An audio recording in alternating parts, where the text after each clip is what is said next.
We're all familiar with natural laws like gravity, right? Nobody gave us a user manual for it. We had to figure it out to get by in the world. But what if life itself has its own set of rules? A system that's been running in the background this whole time, whether we've noticed it or not. Today, we're diving into the law of karma, not as some spooky, mystical thing, but as the official rulebook for the game of life we're all playing. So let me just start with this one big question. What if you're already in the middle of a massive game and you're following its rules and you're getting its results, all without ever being told how it works? That's really the core idea we're digging into here.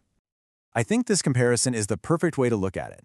We don't get mad at gravity when an apple falls from a tree, do we? No, we just understand it's a rule of the universe and we work with it.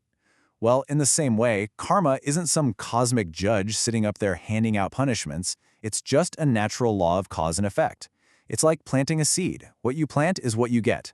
The key is, once you learn the rules, you can start navigating life so much more wisely. Okay, so every game has its main rules, right? To get a handle on this one, we have to start with the most basic mechanic of all, the law of action.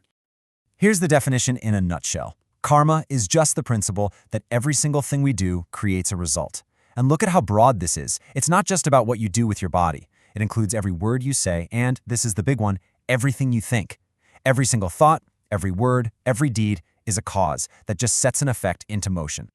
So here's how that process breaks down. Really simple. First, you have the action itself. Again, something you do, say, or even just think. Then, and this is super important, you have the intention behind it, the why. That's the fuel, the driving force. And finally, those two things combine to create the consequence. It's the ripple effect, the inevitable result from that initial cause. Now, this is a really crucial point.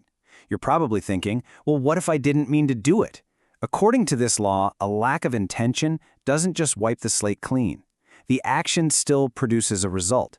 Your intention might change the timing of that result or maybe how intense it is, but the cause still creates an effect. The system, you could say, logs absolutely everything. Okay, so let's make this a little less abstract. Let's take a look at karma's blueprint, how this whole system actually designs a consequence to perfectly match an action. The source material gives us a really powerful, if intense, example. Let's imagine an action that is just completely rooted in conflict and aggression. So the initial cause, the input into the system, is forcing two animals to fight for entertainment. So here's the fascinating part. Karma doesn't just hit back with some random punishment. No, it creates a result that is a direct reflection of the energy of that original action. If the cause was all about conflict, then the system designs a future reality based on that exact same blueprint. It's a mirror, not a judge. It's pretty amazing when you think about it. And this is exactly how these karmic cycles get started. The consequence of creating conflict is that you find yourself reborn into a life that's defined by, well, conflict and struggle. The pattern just repeats, creating this loop of cause and effect. And this loop can apparently go on, even across lifetimes, until the person finally changes the underlying pattern of their actions. Now, if this is all starting to sound a little bit like destiny is set in stone, this next part is going to show you why it's actually the complete opposite. It's all about how knowing the rules of the game gives you the power to completely change the outcome. Okay, check this out. It's a tale of two totally different paths. On path A, you've got someone starting from what's called a crooked place. On path B, someone who actually has a good heart but just doesn't know the rules. The game changer is knowledge.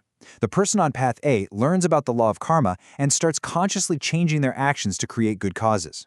Meanwhile, the person on path B, who's totally ignorant of the game, just keeps on with their harmful habits. And the results? They couldn't be more different. One leads to a great future, the other, not so much.